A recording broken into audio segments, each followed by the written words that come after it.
이제 마지막 시간으로 생각하시면 되겠어요. 이런 지금 루터, 에라스무스, 그 다음에 저윙글리 다 이거 유명한 분들이니까 우리 기독교인들은 알 필요가 있어요. 이분 이름들을 순서가 있어요. 제가 지금 순서대로 말씀드렸는데요. 이런 가운데 우리 예수님께서는 한 사람을 등장시키세요. 이런 모든 새로운 무브먼트가 일어날 때 항상 우리가 이제 이런 역사를 보면서 제가 자꾸 강조하지만요. 지금 이 시간에도 항상 이런 일들이 일어나는 걸 볼 줄 알아야 돼요.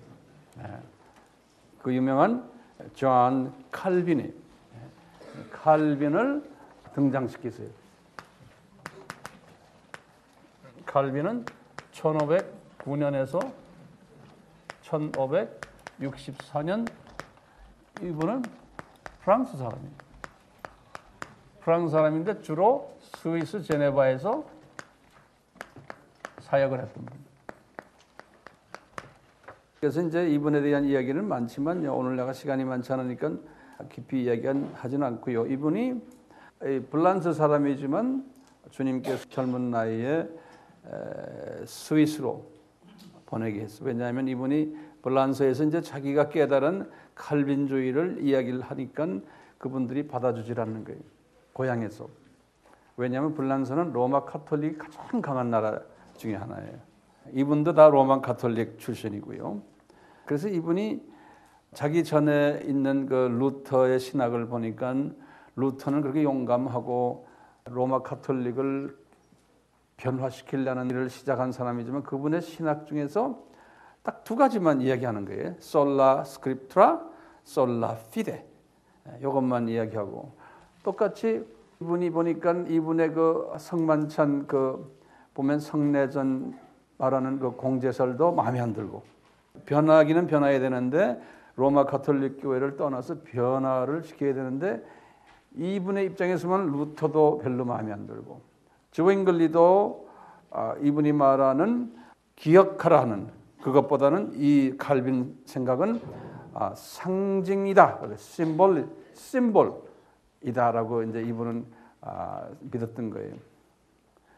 그러니까 자기 이전의 그 선배들의 생각은 솔라가 2개밖에 안 되는 거예요. 근데 이제 주님이 칼빈한테는 솔라가 2개가 아니다 5개다라는 거예요. 그래서 5개의 솔라 그러는 거예요. 근데 이분이 더 넓게 깊게 본 거예요. 어떻게 봤느냐? 솔라 스크립트라 오직 성경은 이분이 말했고 두 번째도 솔라 크리스토스 그런 게 성경 안에서도 only 예수님이다. 우리가 이제 우리 믿음을 이야기할 때 예수님을 이야기해. 예수님이 우리를 위해서 죽으셨다라는. 그래서 주 예수님 only 예수다. 그래서 솔루스 크리스투스 그러는 거예요.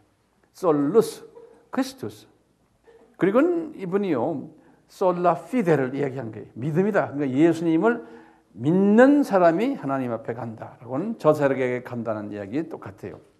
그래서 솔라 피데를 얘기, 믿음이 있어야 된다. 그런데 이분이 거기에다가요, 솔라 그라치아 그런 거예요.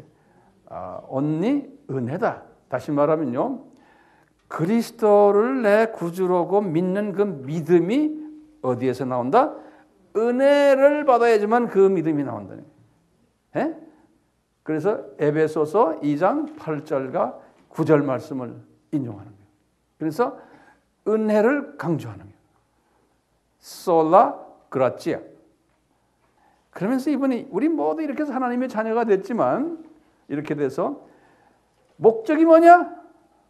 하나님의 영광을 위해서 우리가 이렇게 하나님한테 구원받았다고. 우리 창조의 목적을 이분은 강조하는 거예요. 그래서 솔리 데오 글로리아 그러는 거예요. 솔리 데오란 건 하나님이에요. 글로리아 하나님의 영광. 그러니까 창조 목적을 위해서 이 모든 것이 주어졌다라고 보는 거예요. 맞는 말이죠.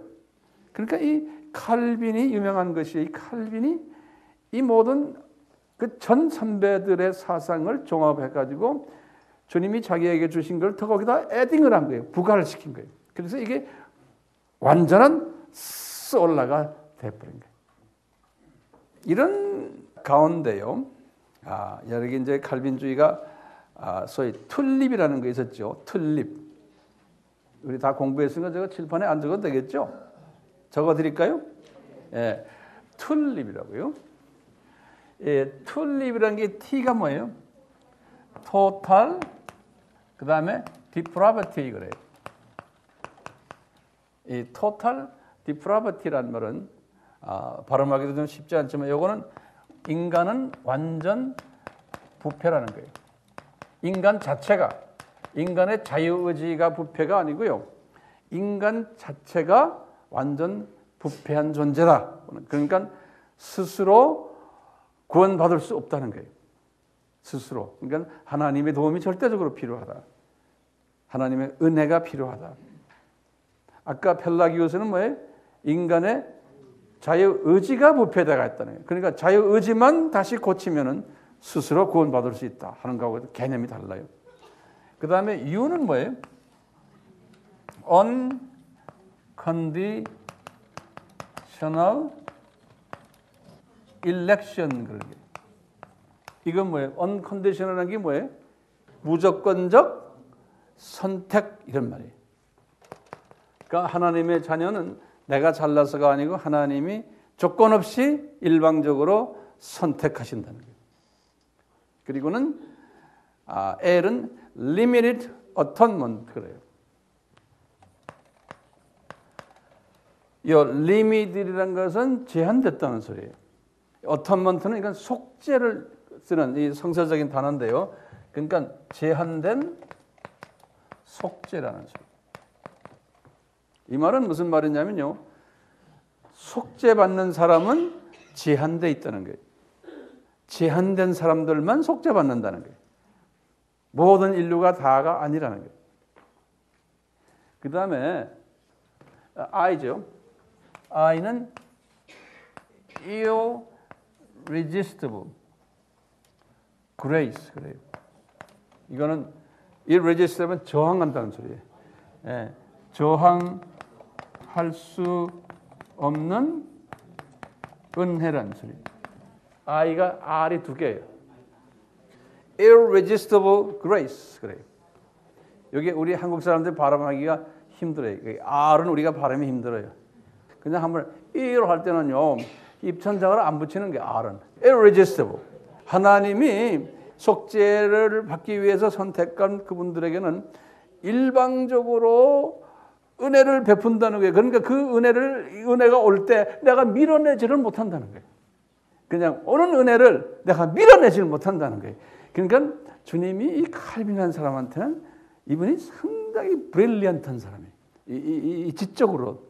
그러니까 하나님이 이런 아이디어를 던져준 거예요. 이분에게. 성서를 쫙 읽으면서 이분이 이런 아이디어가 생기는 거예요. 그 다음에 다섯 번째는 P, perseverance라는 거예요. Perseverance of the saint. Perseverance of the saint. 한국말로는 성도의 견인이라고 그랬어요. 이 말은 뭐냐면 한번 이렇게 하나님이 택한 백성은 어떤 일이 있어도 그 택함에 대해서 택함을 캔슬하지 않는다는 거예요. 그러니까 한번 구원받은 사람은 그분은 계속 붙잡으신다. 견인 붙잡고 있다는 게. 그래서 perseverance of the saints 그래서 saints 여기 성도를 말해요. 근데 이 아이디어는요. 나중에 내가 설명하겠지만 칼빈이 만든 아이디어가 아니에요. 요건 칼빈 후손들이 만든 거예요. 예. 칼빈은 솔라만 이야기했어요. 솔라만. 제가 그 하이퍼 칼비니즘이란 말 했죠. 하이퍼.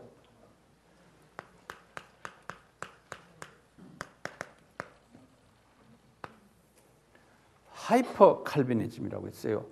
이 하이퍼란 말은 극단 칼비니즘이라고 그렇게 한국말로 만들면 되겠어요. 극단 칼비니즘, 하이퍼. 아이가 막 뛰어다니고 그냥 뭐 이상한 아이 있잖아요. 그런 걸 하이퍼액티브하다 그래요. 그 하이퍼란 말이 너무 많이 이런 소리예요. 이 하이퍼 칼비니스트가 이 문제가 뭐냐면요. 이제 이거 성도의 견인은 말할 것도 없고 우리는 한번 이렇게 하나님의 사랑 안에 들어있기 때문에 우리는 이미 예정돼서 다 창세 전에 우리는 예정받았기 때문에 이제는 우리가 무슨 짓 해도 괜찮다는 거예요. 거짓말해도 되고 회개가 필요 없고 그다음 우리를 건드리면 저 사람 저주받아 뭐 이런 식의 그냥 아주 대단한 그 자부심을 가지고 칼빈주의는 이게 최고고 우리는 하나님의 특별한 선택된 민족이니까 우리를 건드리면 안 돼. 그러니까 그 다음에 멋대로 사는 거예요. 멋대로. 그게 이제 누군지 아세요? 우리나라의 구원파도 그 중에 하나예요. 구원파도. 이 사상이 언제 생겨난 사상이냐면요. 요 종교개혁이 자꾸 일어난 그 후에 이제 베프티스트가 생겼는데요. 베프티스트 우리 저 침례교 안에 이 침례교가 이 칼빈주의를 선호하는 침례교도 있었지만 이건 침례교 중에서도 소수가 그래요. 대부분의 침례교인들은 자유의지를 이야기하는 알메니아니즘들이에요. 나중에 제가 이거 끝난 다음에 알메니아니즘 이야기하겠지만요. 근데 침례교 안에도 소수인데 이 칼빈주의적 침례교 사람들을 뭐라고 부르냐면 particular Baptist라고 그래요. 지금도 그런 말 써요. particular란 말 알죠? 특별한 그런 소리예요. 그래서 한번 적어놓죠. particular Baptist들이 또는 이 particular Baptist들은요. 똑같은 이 극단 칼빈주의자들을 the particular Baptist들이 이 베프티스트 중에서 이런 사람들이 있어요. 그래서 이 particular Baptist들이 우리나라에 선교사를 내보냈어요. 그 이름이 딕 욕이라는 사람이에요. D-I-C-K, 욕, 뉴욕이란 욕이에요. Y-O-R-K. 이 딕 욕과 이제 한 사람 있는데 이 딕 욕이 대표적인 이 사람이 대구에 미셔너리를 갔어요. 그래가지고 이 신학을 가지고 그래서 권신천 씨를 만난 거예요. 권신천. 그게 구원파 교주예요. 그분이. 그래서 이제 권신천 씨가 1962년에 이분들에게서 영향을 받고 소위 기독교 복음 침례회 이게 다 베프티스트들을 만든 거예요. 그것이 이제 일명 구원파가 된 거예요. 그래서 이제 권신천 씨가 죽고 그 사위가 되는 유병원 씨. 이제 이렇게 했는데 이 칼빈주의는요. 지금 현재 어떤 교단들이 하고 있냐면요. 이 주로 장로교 분들이에요. 특히 장로교를 누가 만들었냐면요. 장로교하고 개혁교단이라고 그래요. 이 개혁교단은 칼빈이 만든 교단을 개혁교단이라고 그래요. 그리고 장로교는 칼빈의 제자가 있었어요. 그분이 존 낙스라고 그래요. 낙스라고요. 같은 존인데 이 낙스라는 이 사람은 스코틀랜드 사람인데 1510년에서 1572년에 살았던 분인데 이분이 1560년에 자기 고향 스코틀랜드에 가가지고 스코틀랜드에 장로교를 만든 사람이 이 존 낙스가요. 1560년에. 그 종교개혁이 1517년입니다. 다 그때예요. 네. 그래서 이제 장로교를 만들 때 칼빈한테 배운 이것을 그대로 적용을 한 거예요.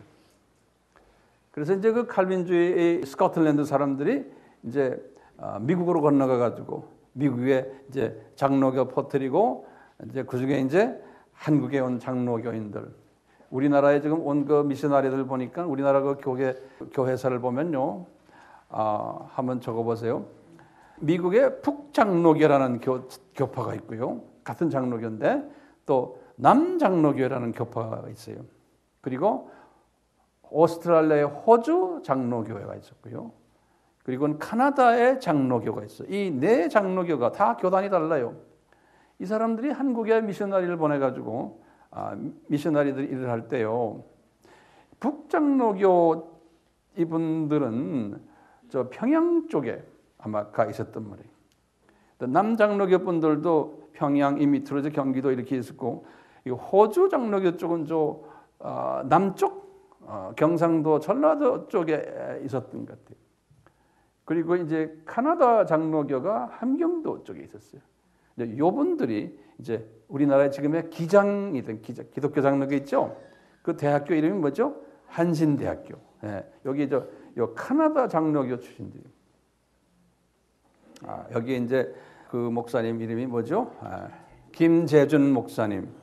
예, 또 경동교회 누구예요? 강원영 목사님. 다 이분들이 이쪽 계통들 다 함경도 분들이세요. 예. 제가 언젠가는 시간이 있을 때 칼빈주의만 따로 내가 몇 시간을 좀 이야기해 줄게요. 오늘은 제가 마음이 급해서 못 하겠어요. 예. 이 칼빈의 제자 중에 한 사람이 제자가 특수한 제자가 두 분이 있었는데 한 분이 지금 낙스예요. 한 분이 지금 존 낙스. 그리고는 칼빈 밑에서 이 화란 사람인데 이 칼빈의 직접 제자는 아니고요. 칼빈의 직접 제자가 이름이 테오도 베자라는 사람이 있어요. 여기 아까 칼빈의 제자 중에 낙스가 하나 있고요. 그다음에 이 베자가 있어요. 이 사람은 폴란드 사람인데요. 1519년에서 1605년에 이 사람이 이 칼빈주의의 심취에 있었던 사람이에요. 근데 이분이 칼빈한테 이렇게 배우면서요. 이 칼빈주의에 좀 의심하는 게 하나가 있은 게 무조건적 선택. 기억나세요? 요거. 예? 요게 대해서 제자면서 상당한 의심을 가졌어요. 예, 칼빈 사상에 대해서. 이 의심을 가지고 있는데 이분이 에라스무스의 사상에 물들었어요.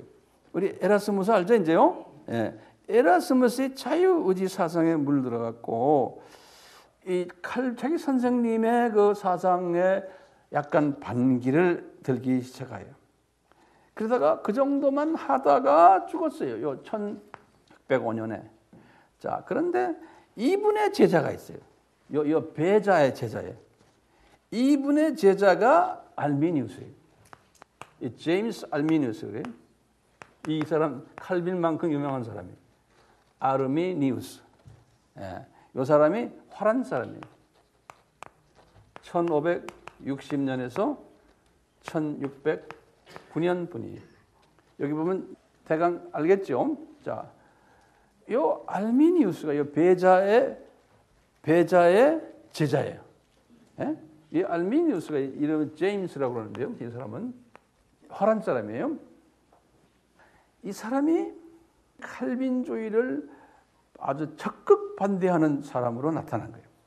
그래갖고 이 사람이 칼빈주의를 적극 반대하다가요, 자기 제자들을 많이 키웠어요. 칼빈주의를 반대하는 제자들을 키웠다가 이단으로 정죄를 받았어요. 그 당시에 이미 칼빈이 사상이 커가지고요, 스윗을 중심으로 해가지고 그쪽 동네에 이 칼빈주의가 좀 아주 판을 치고 있을 때, 근데 갑자기 칼빈주의를 반대하는 이 사람이 나타나고 이 사람 주의들이 나타나니까요, 막 이단으로 정죄하고 그러면서 이 사람들을 요 알메니우스 이 사람과 그 제자들은 뭐라고 불렀냐면 반항자들이라고 불러요. 반항자들.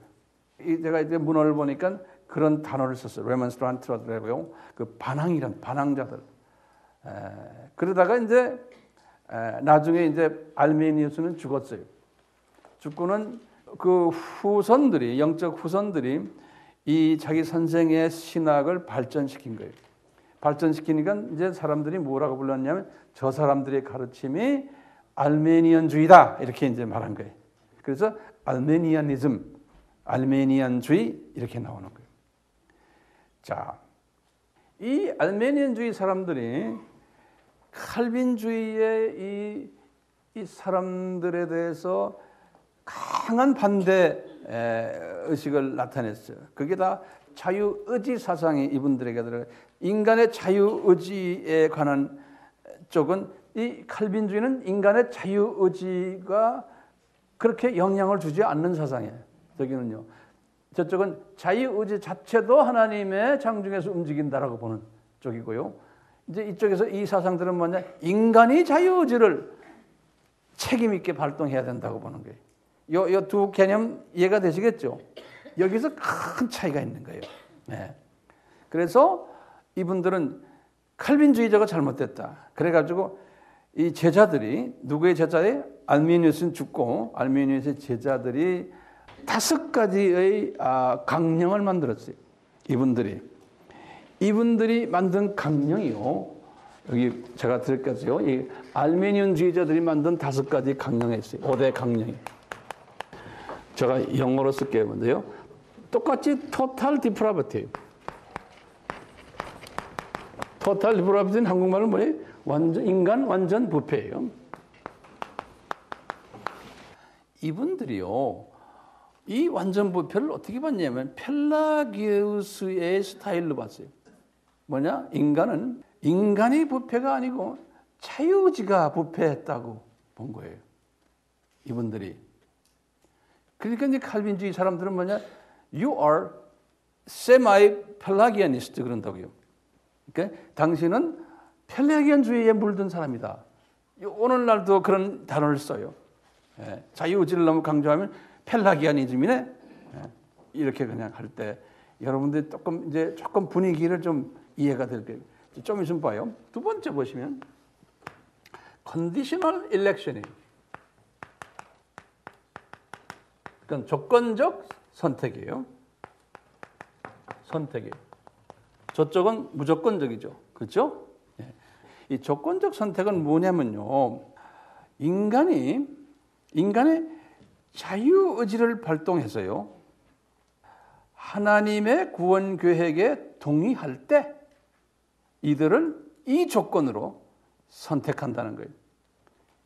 다시 말하면 모든 사람은 다 구원의 여지가 있는데 자유의지를 발동해서 하나님의 구원 계획에 동의를 해야 돼. 그럴 때에 그 조건적으로 구원이 가능하다는 거예요. 키가 뭡니까? 자유의지예요. 그렇죠? 네. 이 세 번째요. 무제한적 속죄예요. Unlimited Atonement. 무제한적 속죄. 자, 이 말은요. 하나님께서 모든 인간에게 무제한적으로 속죄 기회를 줬다는 거예요. 예? 내가 다시 해요. 하나님은 모든 인간에게 무제한적으로 속죄의 기회를 줬다는 거예요. 그 다음에 네 번째요. 저항하는 은혜. Resistible grace. 저항하는 은혜. 이 말은 뭐냐면 하나님이 모든 인간에게 속죄의 기회를 줬지만 내가 자유의지를 발동해서 그 은혜를 저항할 수 있다는 거예요. 다시 말해요. 모든 사람이 당신에게 이 속죄의 기회를 줬는데 자유의지를 발동해서 저항할 수 있다는 거예요. 그 다음에요. The possibility of apostasy. 그래요. apostasy라면 배교라는 뜻인데 배교의 가능성. 이 말은요. 구원받은 자가 자유의지를 발동해가지고 배교 행위를 하는 경우에 다시 말하면 뭐 종교 다원주의 이야기하거나 또는 기독교에서 하지 말라는 이런 부분들 우상을 너무 심하게 섬겼거나 배교 행위를 하는 경우에 자기 자유의지를 발동해가지고 하나님의 백성이 구원받은 사람이 그럴 때는 구원이 무효가 된다는 거예요. 구원이 무효될 가능성이 있다는 거예요. 얼만큼 심하게 했나요? 거기에 차이가 있지만 이렇게 이 5가지의 강령을 이게 지금 어느 팀의 강령이 알메니안주의의 강령인 거예요. 이 알메니안주의 강령을 지금 누가요? 알메니우스의 제자들이 만들어낸 거예요. 보세요. 그러니까 이 알메니우스의 제자들이 이걸 딱 만들어 가지고 칼빈주의 사람들에게 딱 제시한 거예요. 야, 니네들 여기에 대해서 대답 좀 해라. 너희 입장을. 이제 이 칼빈주의가 더 영향 있는 큰 주의였어요. 거기에서는요. 그러니까 이 사람들이 자꾸 반항자들은 몰리니까 자기네가 이 5개의 강령을 만들어가지고 칼빈주의한테 제시를 했어요. 너희들 여기에 대해서도 니네들 입장 정리해달라. 그런 거예요. 그러니까 이제 칼빈주의 사람들이 또 칼빈의 후예들이에요. 이분들이 모여서 뭐 대화했겠죠? 해가지고 만들어낸 것이 툴립이에요. 거기다 적어놓으시라고. 다시 말해, 이분들이 지금 알메니안주의자들이 5 강령을 만들어가지고 자기네들을 반항자라고 말하는 칼빈주의 사람들에게 이것을 대밀었어요. 니네들 여기에 대해서 대답 좀 해라. 너희 입장 정리 좀 해달라. 그래가지고 칼빈주의자들이 앉아가지고 입장 정리한 것이 칼빈의 툴립이에요. 그러니까 이분들, 이 알메니안 사람들 때문에 칼빈주의가 더 클리어하게 이렇게 우리에게 제시가 됐어요. 근데 이제 칼빈주의 안에서도요, 이제 교단마다 또 학자마다 차이 있는 게 요 성도의 견인이 지금 여기 칼빈주의는 한번 구원받으면 영원히 구원이다. 그거예요. 이것을 잘못 사용해가지고 이 하이퍼 칼빈주의자들이 제멋대로 마음대로 하는 거예요. 예. 근데 저쪽은 뭐예요? 한번 구원받아도 잘못 놀면 구원이 캔슬된다라고 보는 거예요. 근데 성서에는 구원 캔슬 이야기 많죠? 예. 그러니까 우리가 이걸 제가 칼빈주의자지만 칼빈주의 모든 이런 걸 다 제가 수용할 수가 없는 거예요. 이 중에 수용할 걸 하고 안 할 것 안 하고. 이 칼빈 같은 사람은요, 이 사람은 그 제네바에서 이제 사역을 하던 분인데 그 당시 제네바가 신학의 본산지였어요. 특히 칼빈주의에. 제네바에 그 시의회가 있어요. 그 시의회가 대단한 파워를 가졌던 이 교회 이름으로. 시의회가 우리 같으면 국회 같은데. 그런데 칼빈도 거기에 위원인데 어떤 분은 거기에 위원장이란 말도 있지만요. 몇 년 동안은 위원장 했던 것 같아요. 근데 이 시의회가요. 칼빈주의를 반대하는 사람들을요. 그냥 죽여버렸어요. 시의회에서 결정해가지고요. 그만큼 심각했어요. 그래서 몇몇 분이 죽은 사람들 이름들이 이제 보면 나와요. 그러니까 이제 사람들은 그러는 거예요. 어떤 칼빈주의를 이쪽 그룹들은 지금도 칼빈은 구원도 못 받은 사람이야. 그 사람은 살인자야. 이렇게 막 웹사이트에 들어가도 칼빈 살인자하고 딱 쳐보세요. 그런 이야기가 잔뜩 나와 있어요. 근데 칼빈이 나는 살인자로는 보질 않아요. 왜냐? 사람을 칼빈주의에 반대하는 사람들을 죽일 때 칼빈이 결정해서 죽인 게 아니잖아요. 그 당시에는 자기네 이즘에 자기네 신학 노선에 맞지 않으면 로마 가톨릭도 그 이름으로 죽여버렸거든요. 단체 이름으로. 똑같이 칼빈도 그 시의회에서 결정한 것을 따른 거죠. 그런데 시의회에서 이제 죽일 때 주로 화형을 시켰어요. 아주 신실한 하나님의 자녀들을 화형을 시켰는데요. 칼빈이 뭐라고 그랬냐면 화형시키면 너무나 괴롭다. 몇 시간씩 그 뜨거운 경험을 하니까 그러지 말고 화형 대신에 참수하는 게 좋겠다라고 제시한 기록도 있어요. 그렇지만 칼빈 말을 듣질 않았어요. 그 위원회가. 그러니까 보면은 칼빈이 주동이 돼서 죽인 것은 아니라고 보는 거예요. 그렇지만 칼빈도 거기에 위원회의 멤버니까 거기에서 결정하는 걸 따를 수밖에 없는 거예요. 이렇게 이해해 주시면 되겠어요. 누가 칼빈 그 살인자야? 그러면 아니야. 그럼 팔 걷고 싸움은 하지 마시고 이렇게 이제 설명을 해 드리면 되겠어요. 자, 이 알메니안주의요. 알메니안주의. 지금 이 알메니우스가 만든 이 주의를 따르는 사람들을 고전적 알메니안주의라고 그래요. 고전적 알메니안주의. 영어로는 클래시컬 알메니아니즘 그래요. 왜냐하면 나중에 웨슬레, 요한 웨슬레가 또 알메니안주의를 또 따라가지고 자기 스스로의 알메니안주의를 만들었어요. 감리교 창시자가. 그래서 웨슬리안 알메니안주의라 그래요. 그래서 그걸 비교해서 이 오리지널 이것을 고전적 알메니안주의라 그래요. 이 고전적 알메니안주의를 택했던 그룹들 내가 대표적인 교단들 이름을 드릴게요. 처음 종교개혁이 일어나자마자 1517년에 일어났잖아요. 제일 먼저 교단화한 그룹이 재침례파들이에요. 1523년에 재침례파들. 이분들은 뭐냐? 우리가 이거 물 뿌리는 거 가지고 안 된다. 물 속에 들어가야지만 구원이 있다라고 요구했던 사람들이에요. 이걸 재침례파들이라고 그러거든요. 이 사람들이 거의 대부분이 알메니안주의를 택했어요. 1523년에 창설했는데요. 화란 분인데요. 그레벨이라고 G-R-E-B-E-L 그레벨이라고 그러는데요. 이 사람이 재침례 교단을 만들었고 1523년에 그리고 1608년에 존 스미스라고요. M 스미스라고 해서 I가 아니고 Y예요. 스미스 미 Y S-M-Y-T-H 그래요. 이 사람도 화란 사람이에요. 이 사람이 이제 침례 교단을 만들었어요. 침례 교단이 지금은 두 번째로 큰 개신 교단이거든요.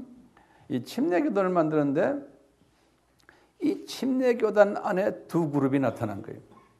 뭐냐? 소위 자유의지 침례교회. 자유의지 침례교라는 건 어떤 신학이에요? 알메니안 신학이에요. 자유의지 신학. 또는 이 사람들을 뭐라 부르냐면 보편 침례교라고 해요. 제너럴 베프티스트라고 그래요. 이게 다 이게 전문 용어들이에요. 제너럴 베프티스트라고 불러요. 이 사람들은 알메니안주의 사람들이에요. 같은 이름인데요. 근데 이 사람들이 1612년에 미국으로 이주해 갔어요. 이 보편 침례교 사람들이. 그래서 미국의 프로비던스 로드 아일랜드 주의 동부 보스턴 밑에 있는 쪽인데요. 로저 윌리엄스라는 사람이에요. 이 사람이 1663년에 처음 미국의 보편 침례교회를 창설했어요. 보편 침례교회라는 건 모든 사람 다 구원이 가능하다라는 의미에서 보편이라고 해요. 제너럴이라는 말을 써요. 이 그룹 중에 대표적인 그룹이 그 유명한 남침례교단이에요. 미국의 남침례교단이라고 그래요. 제일 큰 교단이 사던 베프티스트라고요. 그런데 이 사람들이요 예외 조항을 가지고 있어요. 이 사람들이 이거를 믿지 않는 거예요. 요거를 폐교의 가능성. 이쪽 팀인데도 이 사람들은 뭘 믿냐면 이거를 믿는 거예요. 성도의 견해예요.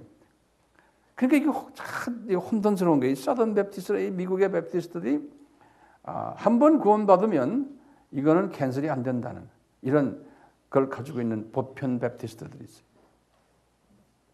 여기에 빌리 그레함도 다 이쪽 계통이에요. 이쪽 빌리 그레함도. 네. 미국의 그 유명한 분들이 이 사던 베프티스트 쪽에 많이 있어요. 그래서 이 지금 클래시컬 알메니아니즘을 지금 믿는 교단들 이름을 제가 지금 대표적으로 베프티스트 줬잖아요. 근데 또 다른 교단들이 있어요. 한번 적어보세요. 그리스 정교회예요. 러시아 정교회, 우크라이나 정교회, 애굽 정교회, 시리아 정교회, 에티오피아 정교회, 이 정교회들이 다 여기에 들어와 있어요. 오늘날은 루터교도 다 여기 들어와 있어요. 루터교. 그리고 성공회도 다 여기 들어와 있어요. 그 다음에 장로교도 칼빈주의라고 했는데 이쪽에 들어와 있는 장로교가 많아요, 지금요. 그래서 장로교도 거의 한 절반으로. 예. 그 옛날 장로교하고 또 달라요. 인제 장로교가 이쪽으로 들어가 있는 장로교. 장로교가 그러니까 다시 말하면 이쪽 들어갔던 게 자유주의 사람들이. 그러니까 WCCA 멤버들의 대부분이 어느 쪽에 들어가 있어요? 저쪽으로 들어가 있는 거예요. 그러니까 이분들이 울타리 하나 넘어서 나중에 종교 다원주의까지 간 거예요. 그러니까 종교 다원주의를 배격하는 메이저 그룹이 어느 그룹이겠어요? 칼빈주의자들이에요. 그렇죠? 이제 침례교회 안에 침례교회 대부분이 이 소위 보편 침례교회, 다시 말하면 이 알메니언주의 침례교들인데 그 안에 소수가 특별 침례교라고 불러요. 칼빈주의 침례교들이 있어요. 이 사람들을 영어로는 particular Baptist라고 그래요. 또는 Calvinistic Baptist라고 그래요. 칼빈주의 베프티스트이기 때문에 소수 그룹들이, 또는 Reformed 개혁주의, 개혁주의라는 말은 칼빈주의라는 소리예요. 다른 말로 표현하면. 그래서 Reformed Baptist 또는 Calvinistic Baptist 또는 Particular Baptist 다 같은 뜻들이에요. 이 사람들이 영국에서요 1612년에 만들어졌어요. 그리고는 1633년에 구체적으로 교단이 생긴 거예요. 영국에서 1633년에. 이제 이 중에 특별한 분들이 있어요. 그러니까 이 사람들은 아주 보수파들이에요. 여러분들 철로 역전이라고 들어봤어요? 예. 누가 썼어요? 존 번연이라고 그래요. 존 번연이라는 B-U-N-Y-A-N-E. 철로 역전. 철로 역정을 원어로 Pilgrim's Progress 그래요. Pilgrim's Progress. 그걸 철로 역전이라 그러는데요. 이 존 번연이 1628년에서 1688년에 살았던 분이에요. 이 사람도 여기 지금 칼비니스틱 베프티스트예요. 우리는 그냥 존 번연하면 유명하니까 하고 장로교인 줄 알아요. 우리는 다. 아니에요. 이 칼비니스틱 베프티스트. 그러니까 아주 펀더멘탈 베프티스트들이. 그 다음에 이 개신교의 선교의 아버지라는 사람이 있어요. 윌리엄 캐리라고요. 이 사람은 1761년에서 1834년에 이분이 인도로 개신교 선교사로는 1차로 해외에 나간 사람이 1795년 그때 94년 그때 이 윌리엄 캐리도 C-A-R-E-Y라고 그래요. C-A-R-E-Y. 이 사람도 칼비니스틱 베프티스트. 그리고 유명한 설교가 찰스 스펄전이라는, 우리 스펄전 목사님 그런 거 들었죠? 네. 스펄전이라는 건 S-P-U-R-G-E-O-N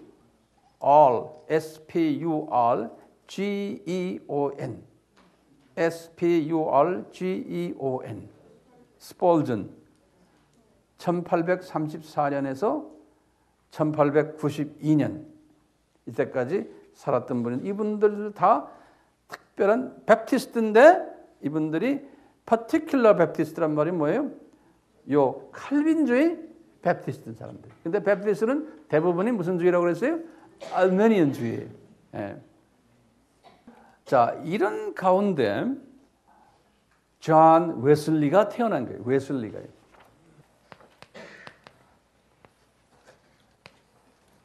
이분은 영국 사람이에요. 이 사람이 1744년에 감리교를 만든 사람이에요. 이 웨슬리, 이 사람 영국 사람이죠.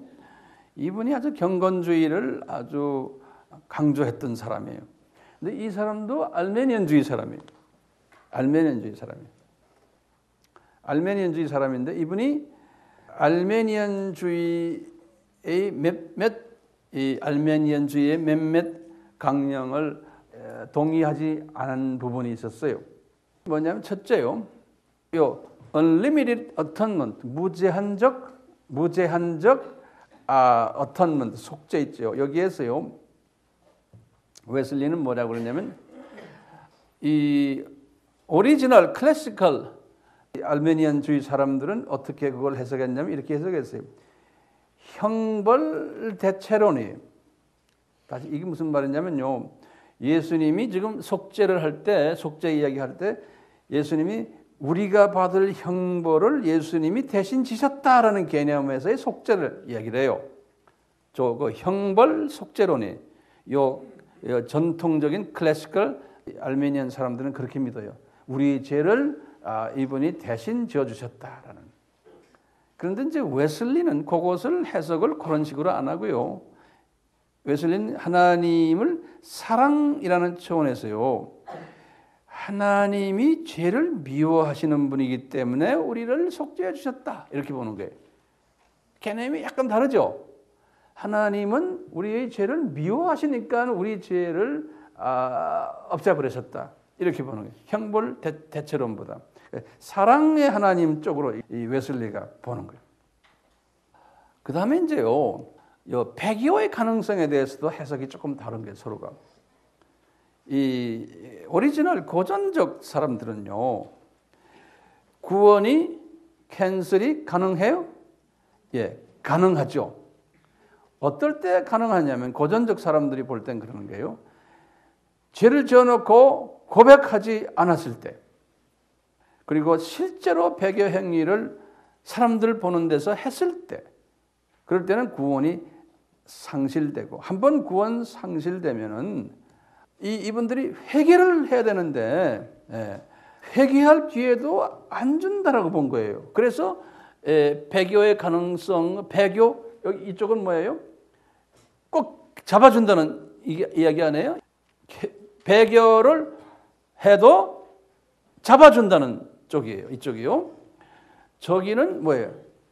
잡아주지 않는다라는 그거죠. 근데요, 이 고전적에서는 뭐라고 그러냐면요, 고백을 하지 않을 때는, 죄를요, 고백을 하지 않을 때는 이것이 회복이 안 된다는 거예요. 예, 그러니까 이 신학이라는 게 이렇게 그렇게 복잡해요. 어떤 때는요, 배교를 하는데 고백을 해야 된다는 거예요. 그러니까 고백하지 않을 때는 어떻게 해요? 이게 구원이 캔슬된다는 거예요. 그런데 이제 이 웨슬리는 어떻게 생각하냐면요, 하나님은 사랑이시기 때문에 고백하도록 또 이끄신다는 거예요. 이렇게 이제 웨슬리가 보는 거예요. 그래서 이제 웨슬리가 또 이제 이런 부분에 좀 차이가 있고, 알메니안 주의자인데 웨슬리가 거기다 또 뭐냐면 웨슬리는 강조하는 게 성화를 강조해요. 그러니까 하나님의 자녀들은 구원만 받은 게 아니고 꼭 성화가 필요하다 보는 거예요. 예. 이래서 웨슬리가 1744년에 감리교를 만들었어요. 그래가지고요, 웨슬리의 제자들이 여러 있었는데 한때 영국을 강타했어, 이 감리교가요. 그분의 그 제자 중 한 분이 그 애쉬버리라고 있어요. 아주 유명한 분이에요. 이 감리교 쪽에서는요, 애쉬버리. 그 미국에 가면 지금 감리교 신학교 중에 애쉬버리 신학교도 있어요.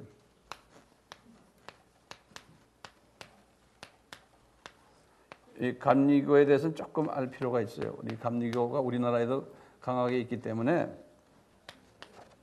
자, 이거 보세요. 요 애쉬버리라는 사람이 영국 사람이에요. 똑같이 영국에서요. 이분이 이 웨슬리에게 이야기하는 게, 선생님, 제가요, 그 당시에 이제 미국 쪽에 영국 사람들이 많이 이제 이민 갔으니까 저를 선교사로 파송해 주세요. 그러는 거예요. 이 우리 감리교 이 감리교 신학을 퍼뜨리겠습니다. 거기 가서. 그래서 이분이 1772년에 미국으로 파송됐어요. 선교사로. 애쉬버리라는 사람이. 그래서 이 미국 감리교에서는 대표적인 사람이에요. 이 사람이. 그리고 있다가 이제 성공회 출신인데, 이게 토마스 콕이라는 사람이에요. 이 성공회 출신인데 웨슬리의 총애를 많이 받으면서 이제 웨슬리의 감리교로 이제 개종한 사람이 이 토마스 콕이라는 사람이에요. 이 사람이 정식으로 이 웨슬리에 의해서 미국 선교사로 정식으로 파송을 받은 사람이에요. 이 사람도 선교사로 파송됐지만 자원한 거고, 이 사람은요, 처음에 이 애쉬버리는, 이 사람은 정식으로 파송받은 사람이에요. 예. 그래가지고 이 두 분이 미국의 그 벌티모어라고 있죠, 벌티모어라고 메인 주가 있어요. 워싱턴 D.C. 근방에. 그 벌티모어에서 두 분이 힘을 합해가지고 1784년에 미국 감리교를 두 분이서 공동 개척했어요. 이 두 분이. 미국의 개신교 교세를 보면은 이 침례교가 제일 커요. 한번 거기다 간단히 좀 적어보세요. 침례교가 데이터에 의하면 약 한 3천만 명이에요. 이 침례가 3천만 명인데 그 중에 절반 침례가 그 안에 여러 가지 교파 있을 거 아니에요. 그런데 서던 베프티스트예요. 남침례교회가 가장 큰 교단이에요. 침례교 안에서는 1,500만 명이 있다고 그래요. 가장 큰 교단이에요. 그러니까 우리나라 전체 기독교인보다도 그 교단이 훨씬 큰 거예요. 그러니까 크죠. 그러니까 이 서던 베프티스트가요. 남침례 교단이 전 세계에서 선교를 제일 많이 하는 교단이에요. 그래서 이 교단의 선교의 여러 가지 프로그램들도 전 세계에 깔려 있고요. 대단한 교단이에요. 이 남침례교회예요. 이 두 번째로 큰 미국의 교단이 감리교회예요. 감리교가 약 한 1,000만 명 정도 됐는데 지금은 줄어들어서 한 800만 명으로 줄어들었어요. 왜냐하면 이 감리교가 완전 지금 WCC 쪽으로 들어가 버린 거예요. 거의 90% 이상이. 그리고 지금 이 베프티스트들, 서던 베프티스트 여기도 절반이에요. 절반 쪽은 좀 보수적이고 또 절반은 자유적이고. 근데 그 자유 숫자가 훨씬 점점 더 많아지고 있어요. 세 번째 큰 교단이 독일 사람들이 만든 루터 교단이에요. 미국에. 그리고는 네 번째 큰 교단이 Church of Christ 클리블랜드, 미국의 오하이오주에 거기에 본부를 둔 Church of Christ라고 그래요. 그러니까 그리스도 교회. 이것이 한 700만 명 된다고 해요. 그 다음에 큰 교단이 약 한 500만 명 정도로 보고 있는데 The Assemblies of God이라고 그래요. Assemblies of God, 하나님의 성회라고 그래요.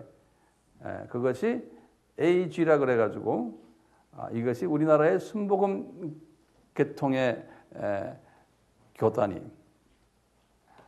그리고는 쭉 내려와서 장로교가 한 300만 명 정도 되는데 그 이제 PCUSA라고 그래요. 우리 같으면 우리나라의 통합적 교단과 연계된 그쪽 교단이.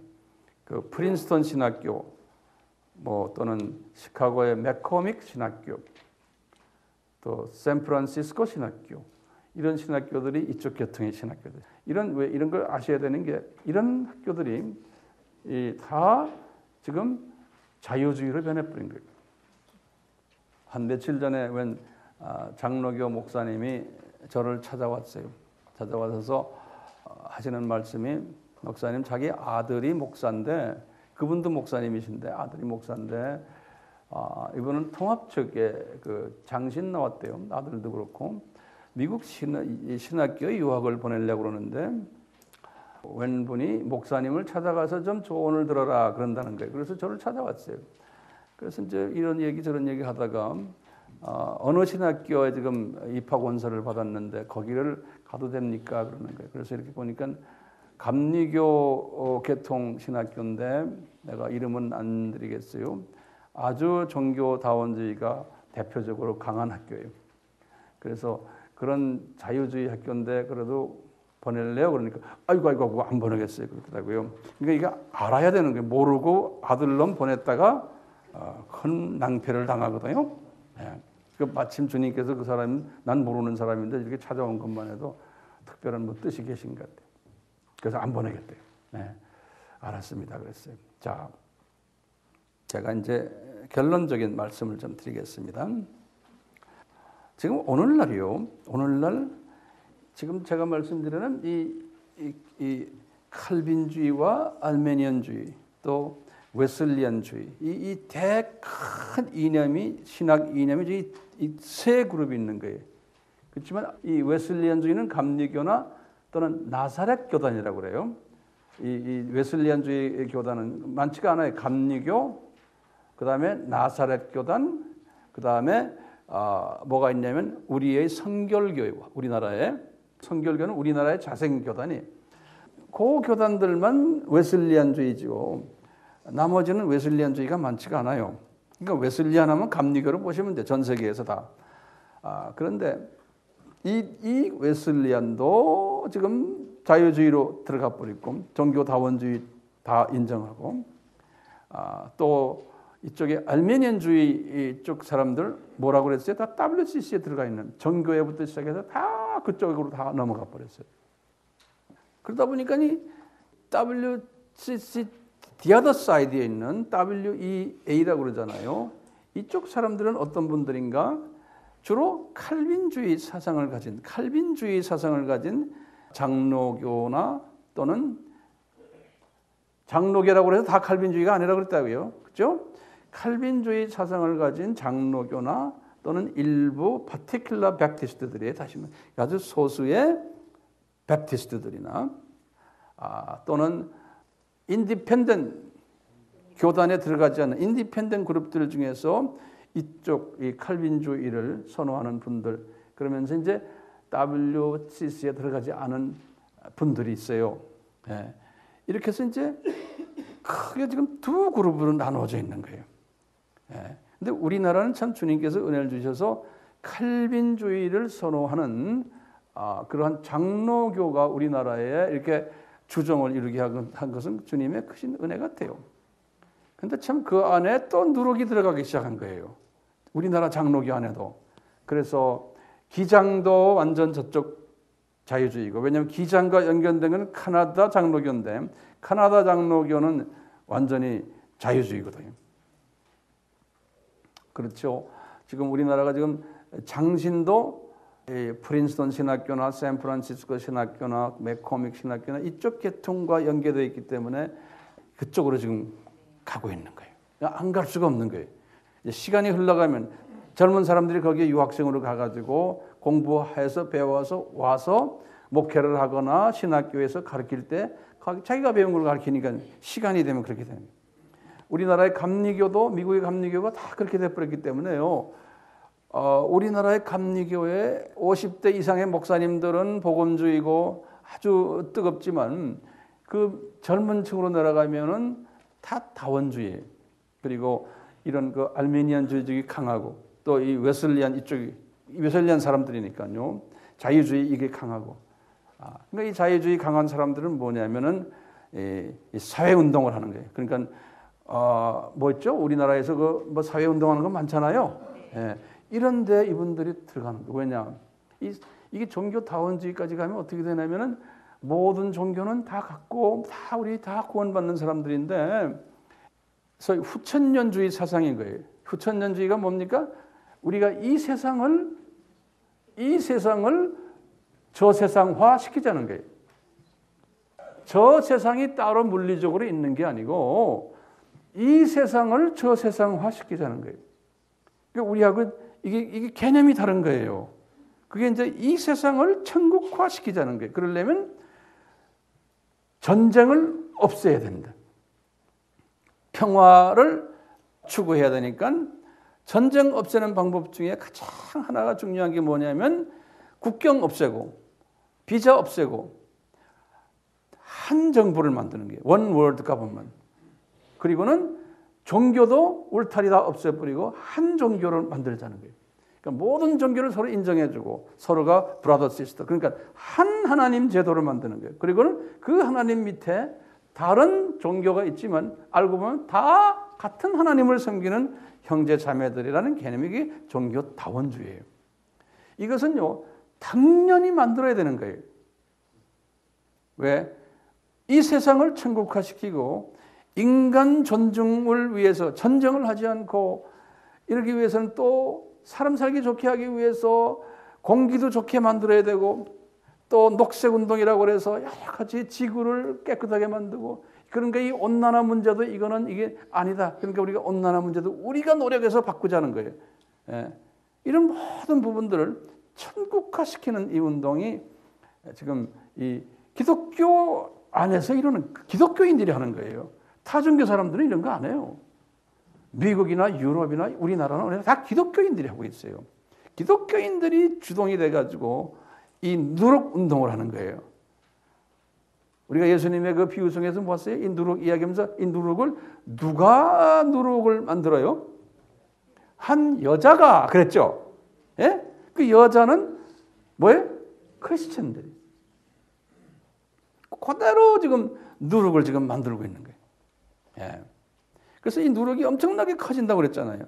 누룩이 커지면서 또 한 씨가 무슨 씨예요? 겨자씨. 네. 이 겨자씨는 겨자씨대로 또 여기저기 나무를 많이 만들고 있고, 그 다음에 또 이 누룩은 누룩대로 또 많이 만들고 있는데, 지금 우리가 딱 와보니까 이 겨자씨를 통해서 만든 이것보다도 이 누룩 그룹이 더 커진 거예요. 이 누룩 그룹이 더 커져가지고 이제는 이 겨자씨 그룹은 저쪽에 코너에 몰리는 쪽이 돼버린 거예요. 우리는 무슨 그룹이요? 우리는 겨자씨 그룹이에요. 네. 근데 이 누룩 그룹이 이렇게 커지게 하는데 목적이 뭐예요? 이 겨자씨 그룹들을 더 예수님을 더 가까이 가게끔 만드는 촉매 역할을 하는 거예요. 예. 그러니까 이 다원주의가 성해질 때마다 이 겨자씨 그룹에 들어있는 하나님의 백성들은 그것이 아니다라는 것을 더 강조하고 거기에 대해서 더 공부하게 되고 그렇게 하나님이 만드시는 거예요. 예? 이게 미스터리인 거예요. 천국의 미스터리. 그것을 창세전에 준비하셨다는 거예요. 그러다가 예수님께서요, 우리 계시록에 보면요, 계시록에 이제 16장부터 시작을 하시는 거예요.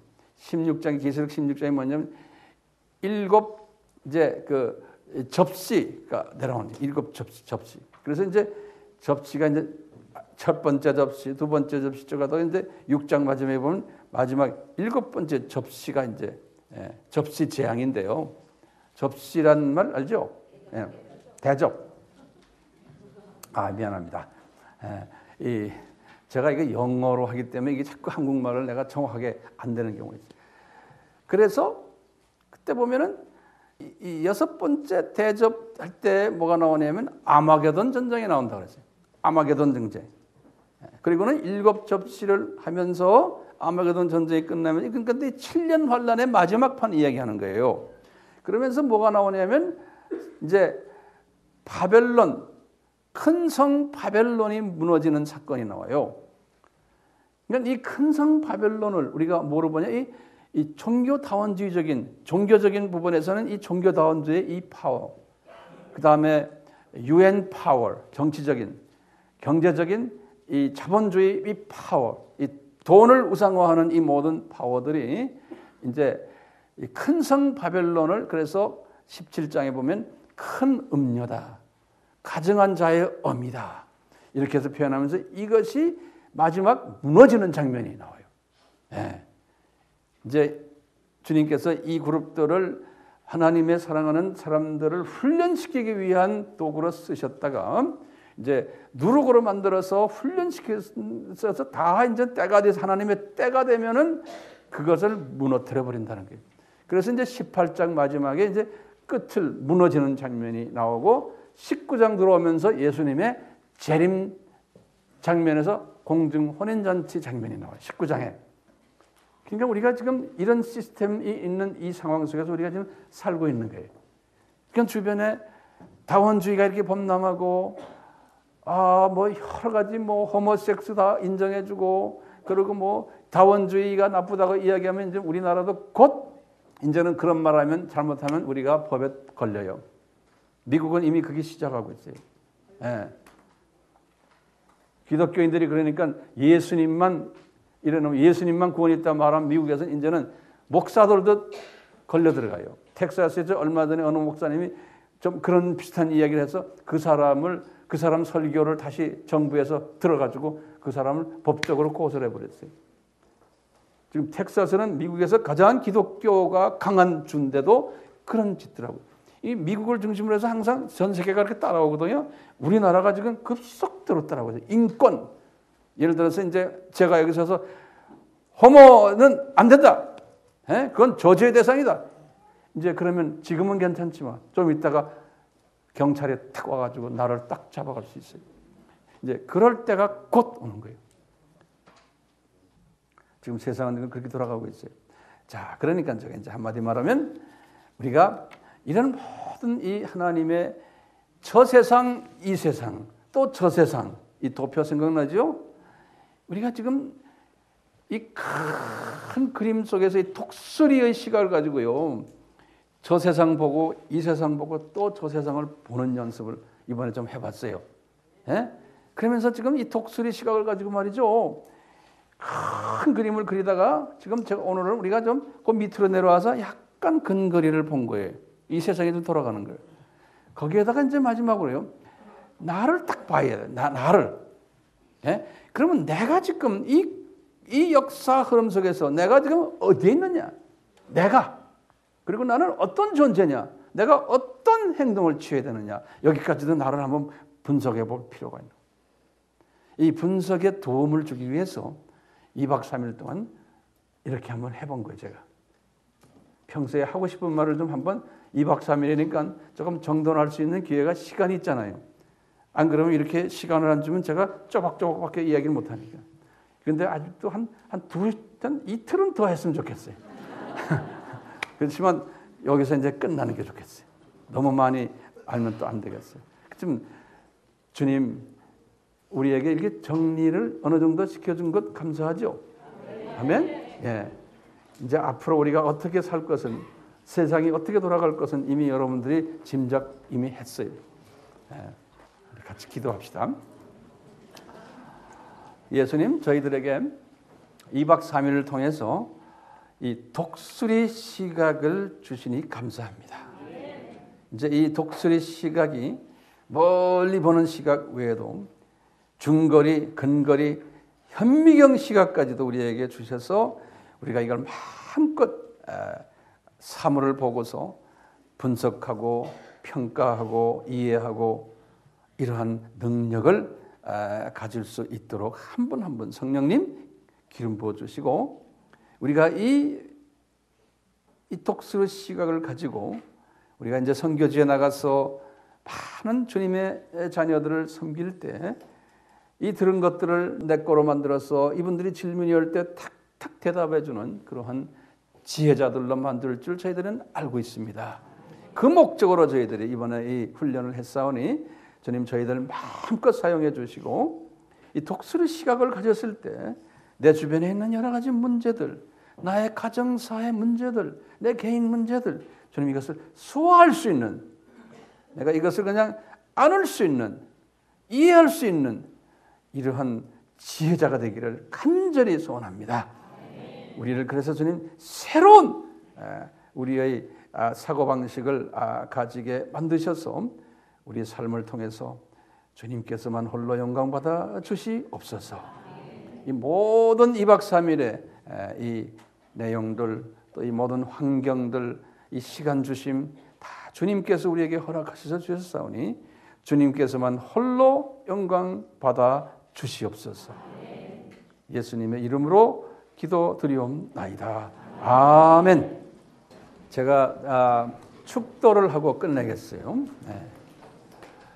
하나님 아버지, 이종이 우리 식구들에게 축도를 할 때 우리 성령님께서 강하게 임하시고 예수님께서 직접 한 분 한 분에게 안수하셔서 이 축도의 내용이 그대로 우리의 삶 속에 임하게 하시옵소서.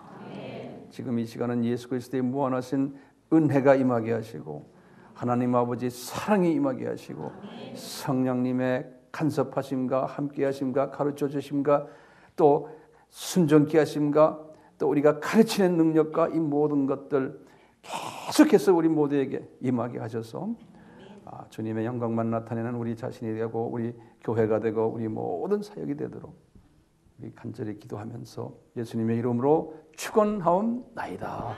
아멘.